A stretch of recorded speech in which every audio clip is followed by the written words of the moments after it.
Causerie débat autour du sous-thème le dialogue politique, approche, défis et perspectives.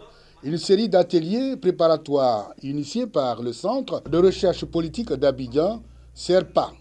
Cet atelier vise à accompagner le processus de réconciliation nationale en Côte d'Ivoire à travers un dialogue inclusif et consensuel autour de la thématique la tolérance politique pour une réconciliation nationale. Il s'agit pour nous de réunir une diversité de participants à cet atelier préparatoire. Nous voulons donner la parole à chacun d'entre eux dans un cadre de causerie débat. Les participants, notamment les composantes de la société civile, les représentants des partis politiques, les jeunes et les femmes, tous ont donné leur point de vue sur le débat politique national et fait des propositions. Qu'il y ait des espoirs d'union et de réconciliation en Côte d'Ivoire, il va falloir qu'on passe d'abord par la tolérance et arriver à un dialogue politique afin qu'on puisse aboutir demain à une réconciliation, une vraie réconciliation. Cette causerie débat ouvre une série d'ateliers préparatoires qui se tiendront dans 10 villes du pays, notamment Yamoussoukro, Bandoukou, Divo, Korogo, Diokwe, San Pedro et Séguéla, jusqu'en mars 2019.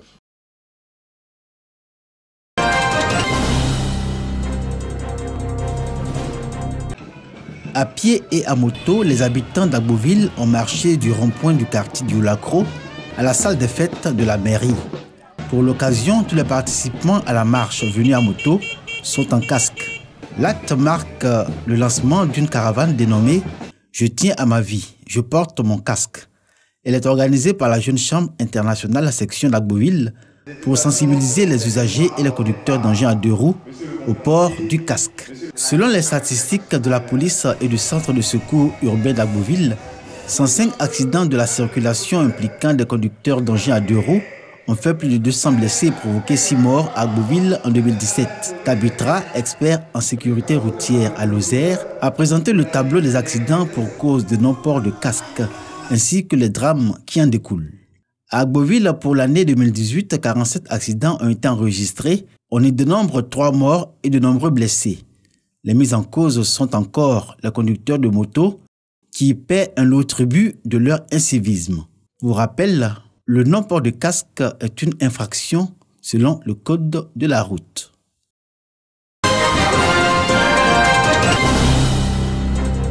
Venus de toutes les zones de production de mangue, les acteurs de cette filière se sont réunis à Korogo pour un grand événement, la naissance d'une interprofession pour donner à la filière mangue en Côte d'Ivoire une nouvelle dynamique. À l'issue des travaux, le règlement intérieur et les tests régissant la première interprofession mangue ont été validés. Pascal Silué Nambelesini a été désigné à l'unanimité pour diriger cette structure. L'interprofession, pourquoi? C'est effectivement pour pouvoir avoir une voix unique, partagée par tous les acteurs de la filière afin de défendre les intérêts de cette filière, de pouvoir défendre effectivement et de pouvoir se battre contre les défis qui sont devant les enjeux de la filière mangue. La rencontre de Korogo fait suite à la pré-assemblée tenue à Odiéné quelques mois plus tôt.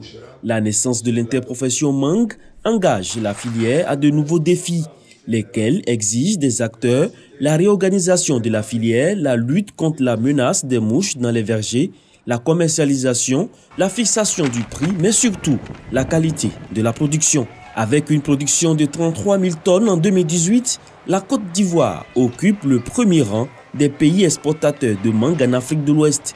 C'est le deuxième fruit d'exportation du pays, après la banane.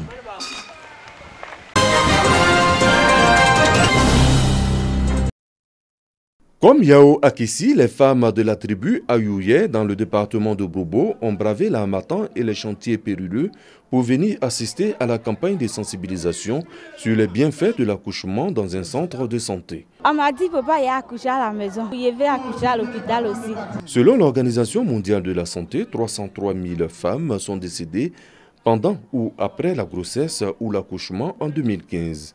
Cette même institution estime actuellement à environ 830 le nombre de femmes qui décèdent chaque jour dans le monde de causes évitables liées à la grossesse et à l'accouchement. Ces décès, dans plus de la moitié des cas, ont lieu en Afrique subsaharienne, surtout en zone rurale. C'est nourri de ces constats que l'ONG Enfance Harmonieuse a organisé à Sarakakro, dans la sous-préfecture de Brobo, une campagne de sensibilisation.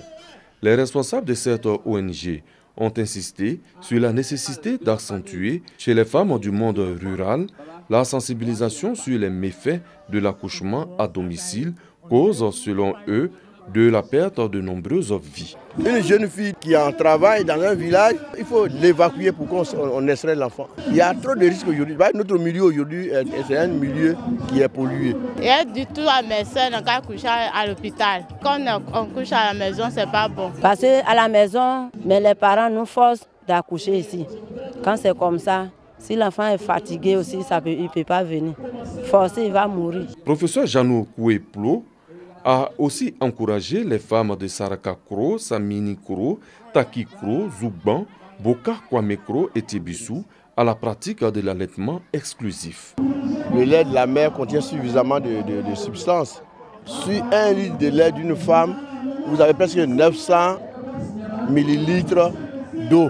L'ONG Enfance Harmonieuse a pour objectif d'amener les populations du milieu rural par la sensibilisation à adopter de bonnes pratiques pour une réduction tangible de la mortalité maternelle et infantile. Elle consacre ses activités sur l'éducation, la promotion du bien-être et l'épanouissement de l'enfant dans son environnement.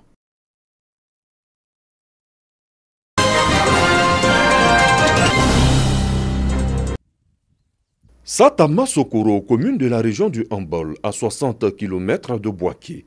Pas encore desservie par le bitume, mais la localité veut répondre aux exigences des communes modernes. Elle possède plusieurs infrastructures de base.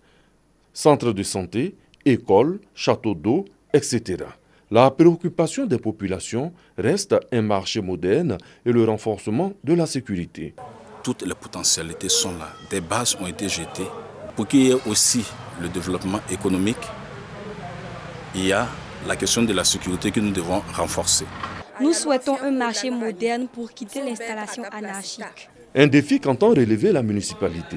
La cohésion sociale est mise en avant pour un développement durable. Ce que je souhaite pour mes parents, la fraternité, le vivre ensemble, ça nous permet justement d'économiser en énergie et de convertir cette énergie économisée, bien sûr, en progrès. Le travail que nous avons commencé doit se poursuivre.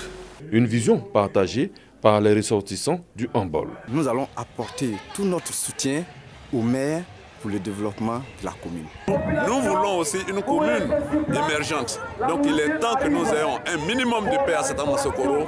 Mon cher, le maire n'a qu'à travailler sans tirer les gens. Notre partenariat avec la mairie, c'est pour le bien-être de la population.